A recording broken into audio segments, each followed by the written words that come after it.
Hi, I'm Lisa Hubbard. Welcome to the Heroes Economy Show. Thanks for joining us. Today we have another very special show in store for you. The story of a man who's pioneered a new economy knowledge firm and a refreshing approach to how business can operate. I am so thrilled to introduce Christopher Marston as my guest today. He's the founder and CEO of Exemplar Companies, Incorporated, where he serves as trusted counsel to impact businesses, revolutionaries, and game-changing businesses internationally. Christopher has an incredible track record as an experienced lawyer and a former chief financial officer.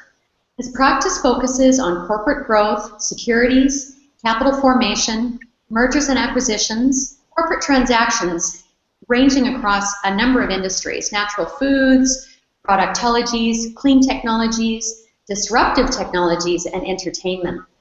Today we're going to be talking about something very, very exciting: how Christopher's journey to building this revolutionary new business model, not just for his industry, but for the impact industry in general.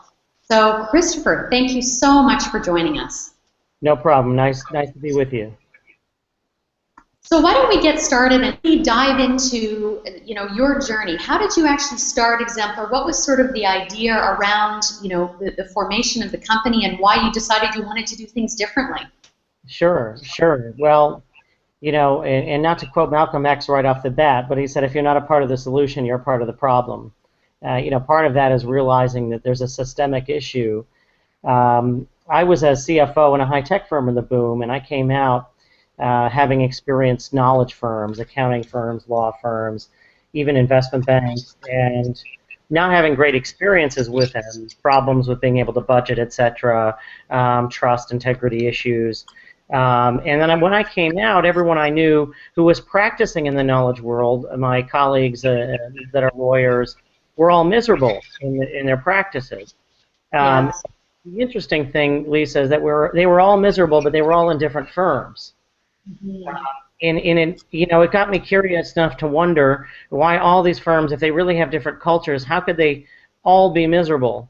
And I had to get to the bottom of it, and after doing some research, I realized that there were some very important common links and threads between them that were problematic. They were systemic problems, and the question as somebody that lives with passion and heart is, can you ignore them and walk away? Are you going to be a part of the problem, or are you going to solve it? For me, it was a calling. Well, it's certainly an important calling, and I think that the first thing is to recognize what is the problem, and as you rightly say, how can we be part of the solution? How can we do something differently? And how can we incorporate, well-being? I mean, it's just one of those things where we're so used to this industrial model that was sort of presented to us and how we had to fit into that model. And you realize, not everything is, everything is ripe for disruption, I say. Yeah. And so, I think it's fantastic. So tell me a little bit about how the firm has come to having such success. You're working with some incredible companies around the world. Tell us what your clients like about the model. Well, sure. And let me start with first the value system. All of it's really integrated. Exemplar is built on our quadruple bottom line value system, which is we added the fourth bottom line and called it the quad bottom line. People know the triple, which is financial, social, and environmental. We added the spiritual bottom line. Part of that whole model is really acknowledgement that the Karl Marx's labor theory of value that destroyed the workforce in blue-collar manufacturing work, that later in the 50s translated into knowledge work, really destroyed the workforce of spiritual bottom line. And in the course of 50 years, it destroyed trust between the clients and the professional. It commoditized the workforce and super siloed labor. And it was really super disruptive. And bringing the model back to our roots of for centuries it was fixed. We've restored the connectivity of the value we bring to our clients in the feeling of that connection between the professionals who deliver it and our client. And what that really means is going back to a model that has fixed, it's integrity-based, everything, every price is fixed, and we just agree on the value we're creating together. And when both parties nod in acknowledgement of its value, you know it's right and it's a win-win. I just love it. It's really a beautiful example of how do you deliver value in the most integral way possible. And it's a common, it's a common anxiety for businesses to say, oh my gosh, how much is it going to cost me to talk to my lawyer? And yet what you're offering is such a holistic way of approaching the service that they need. It's not just that one legal document or, that one compartmental piece of information. And I think I think it's absolutely tremendous. And as you say, the model just needed to be reinvented.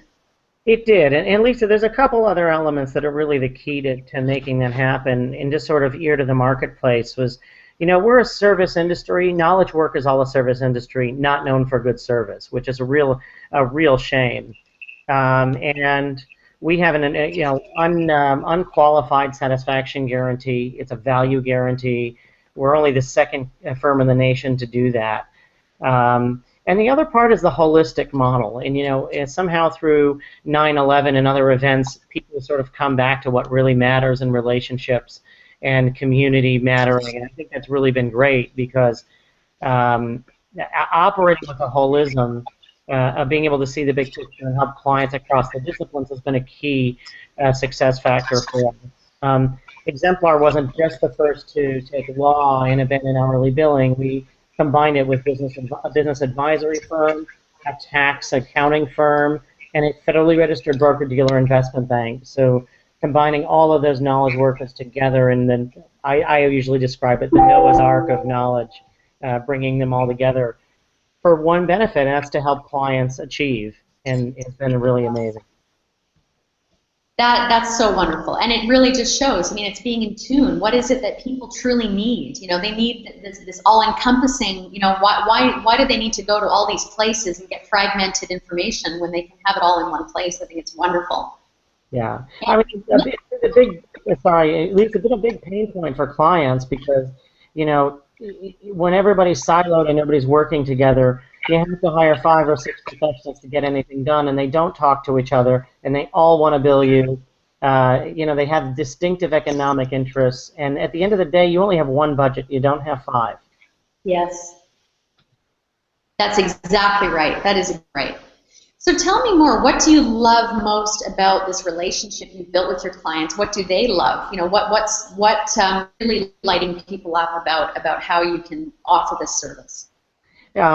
Great. What gets me up every day, we really are changing the paradigm, but the relationships are truly real. They're not just transactional-based relationships.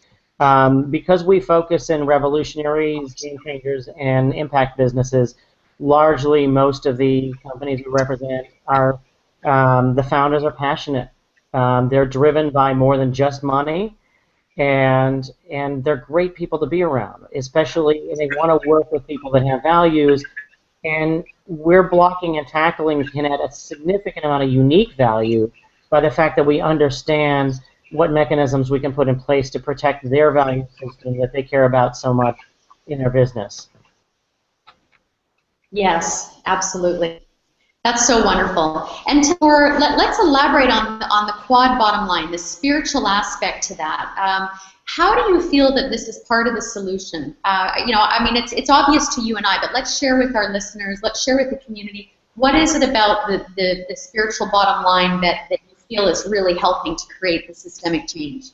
Yeah, to me, I boil it down to, I describe it as you have to give your people the power to care.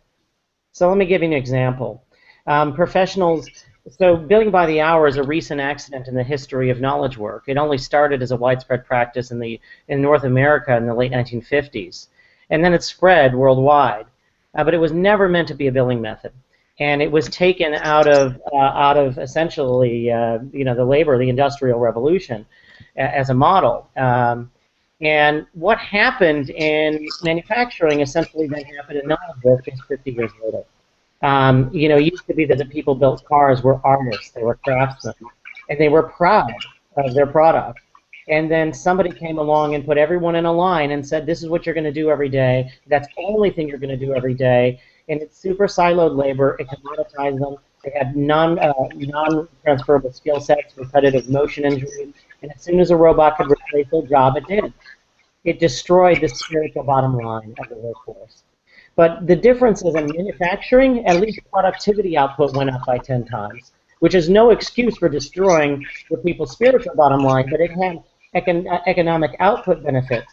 The worst part of knowledge work is that it had all of the bad things associated with it, but none of the good. Productivity actually went down because unlike manufacturing, where you have a pit boss and that assembly line's going at the pace it's going, in knowledge work, you have autonomy.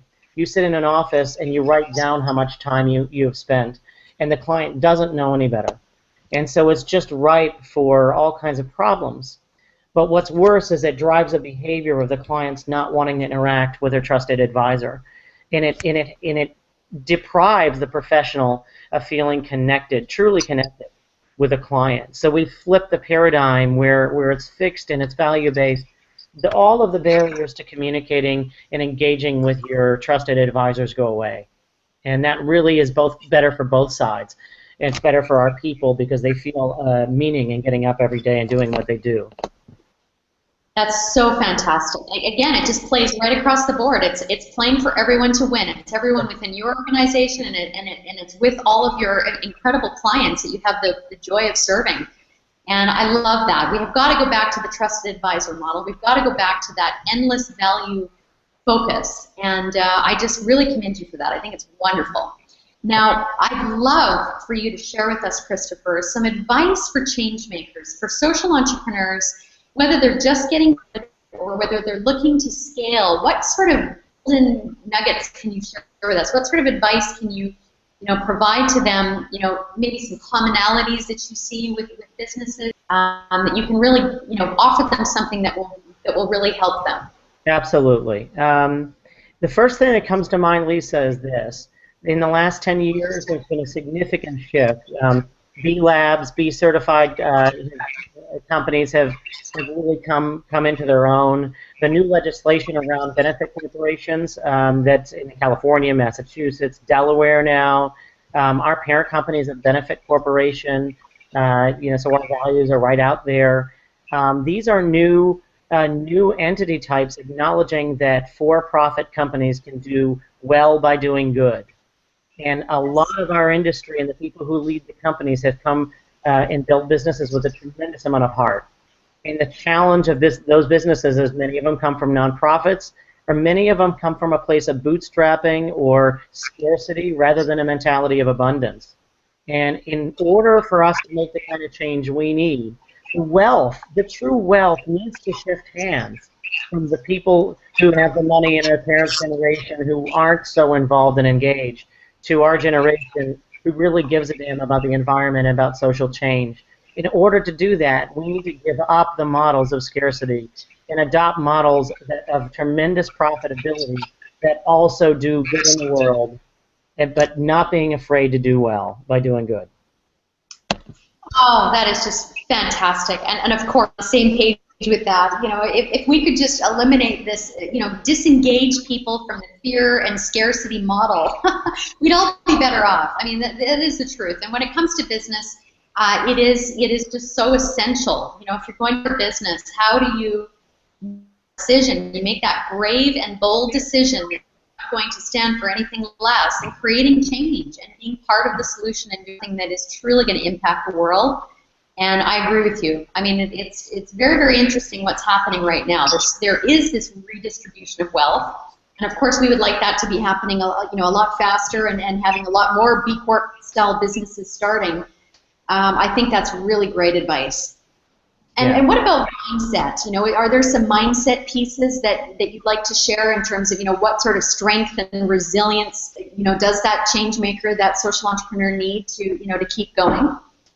I think most of the social entrepreneurs we meet have plenty of the right mindset, and in terms of the passion that drives them, it probably gives them extra fuel than a normal or ordinary entrepreneur would have, because they're willing to do things for more than just capital.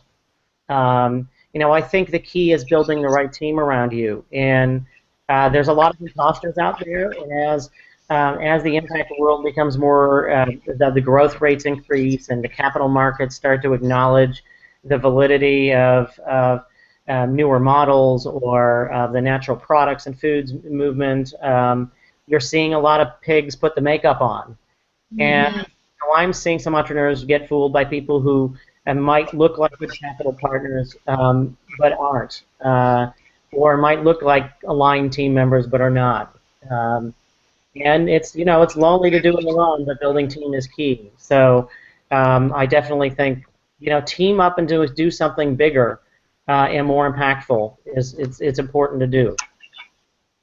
I agree, and lead with values and qualify. What are those points of qualification to make sure that you're dealing with do have the same values, at a heart level, and just go in with eyes wide open with every relationship. I think that's really great advice. Yeah. Yeah. Wonderful. Well, so much wisdom with us today, and I'm just afraid I can't speak enough about your business. We'd love for the members of our community to come and find out more about your company. So where can we find more information? Share your website address. Sure, absolutely. Thanks, Lisa. I'm glad to be here. Exemplar Companies is at www.exemplarcompanies.com. And they can see everything about us there, and feel free to reach out to anyone on the team. We're all ready to help. Okay, wonderful. Well, Christopher, this has been great. Thanks so much for being on the show today. So we look forward to supporting you more, and I'm sure we'll have some questions from our community, and we'll come back to you. Excellent. Thanks, Lisa. Thanks so much. Take care. Take care.